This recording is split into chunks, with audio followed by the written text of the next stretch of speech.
कहानी सुनहरी कुल्हाड़ी और लकड़हारा। एक दिन की बात है, जंगल के पास एक लकड़हारा रहता था। वो जंगल में लकड़ी इकट्ठा करता था और उन्हें पास के बाजार में बेचता था कुछ पैसे के लिए। एक दिन की बात है, वो एक पेड़ काट रहा था। तभी हुआ ये कि गलती से उसकी कुल्हाड़ी पास की एक नदी में गिर गई।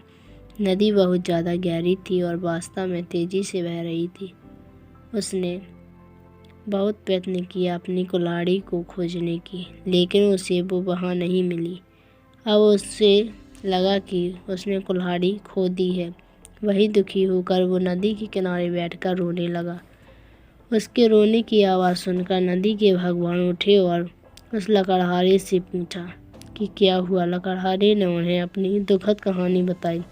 नदी के भगवान को उस लकड़हारे के ऊपर दया आई और वो उसकी मेहनत और सच्चाई देखकर उसकी मदद करने की पेशकश की।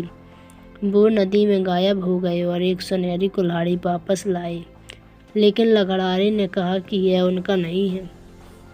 वो फिर से गायब हो गए और अब की बार उन्होंने चांदी की कुल्हाड़ी लेकर वापस आए, लेकिन इस बार भी लकड़हारे ने कहा कि ये कुल्हाड़ी उनका भी नहीं है।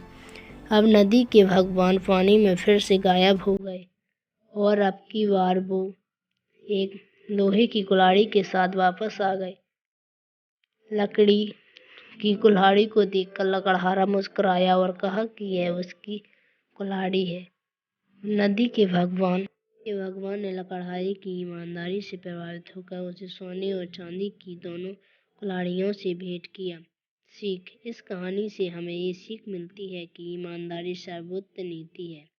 Thank you for watching.